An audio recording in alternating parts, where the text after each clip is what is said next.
Talk to me, because to me, right, and I've had many videos on this channel talking about the bad effects of social media. Yeah. Talk to me about the benefits of social media. How has it helped you also in your art, but also just in general?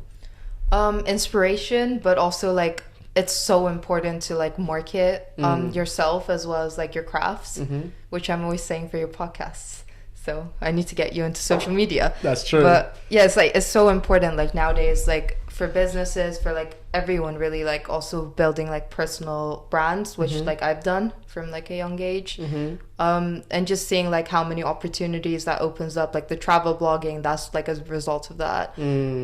There's just like a lot you can do. And then like for example, for the lockdown film, I use social media to find like all those world's videos. Like there's many countries like I could never get anything from. It's just reaching out, like joining all those communities so I could like talk to people there. Talk to me about personal branding then. How do you go about, like, you know, as a new beginner, how do you go about building a personal brand online?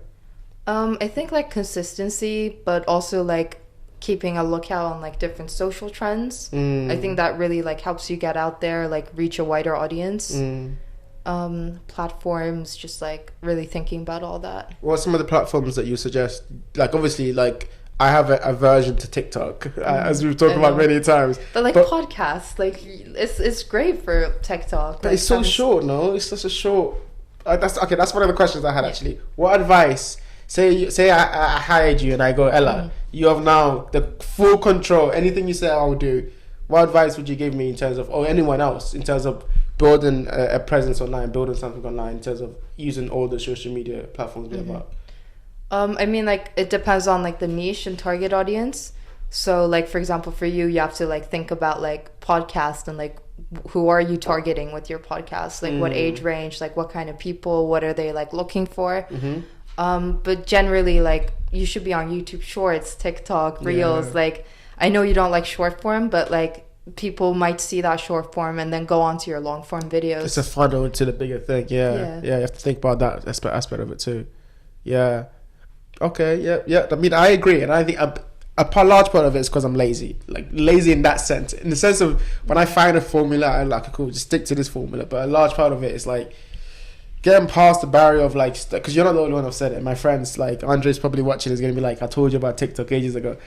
Many people tell me about TikTok, and I'm like, because I see what it does and like consuming it. But I think you find the right balance, right? Like don't let it. Yeah, exactly. Don't consume, produce on it, right? Yeah. Be a producer. Yeah. And it's still the same content. It's just like shorter, and then it gets people hooked, and they're like, oh, I want to hear more about this. I want to see more of this person. Yeah. Okay, what are some of the challenges though that you face on social media?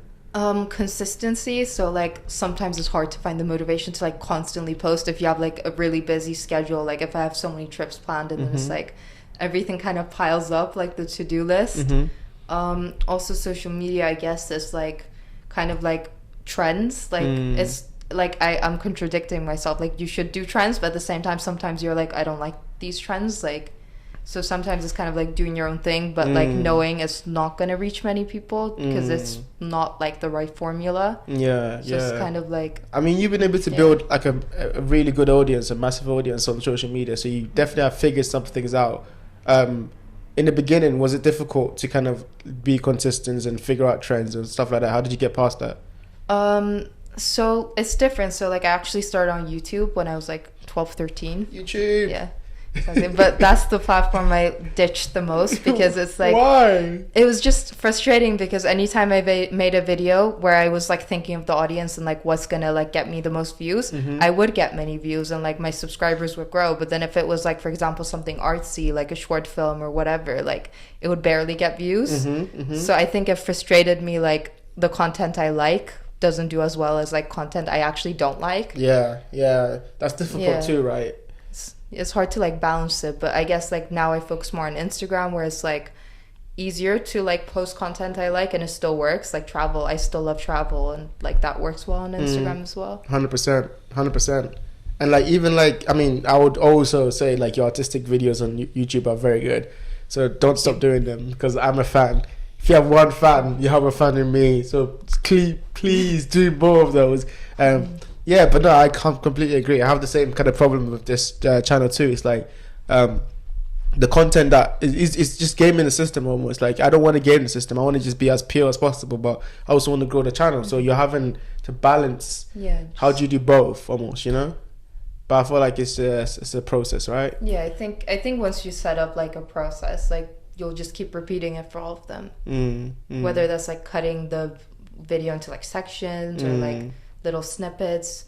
You already do like clips, so like getting those clips on different platforms as well. Where do you see this journey going of you on social media?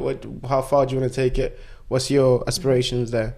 I do want to keep growing it, especially like, I mean, like travel blogging, like I love it, but it's not like my biggest passion. But it's also like an avenue. Like if I built a personal brand, it's like when I do make more films, I can market them to a much larger audience than like before. And you also have a very good travel blog page, by the way. So it's like, like I watch most of your. You know, I'm not even a Instagram person, but whenever I see, like sometimes I'll go on Instagram to see some stuff you post. So it's like, you might say it's not a passion for you, but I know you have loads of fans who appreciate that work. You know. Yeah, I really enjoy it. So yeah, I definitely want to build that more and like see more places as well, and like.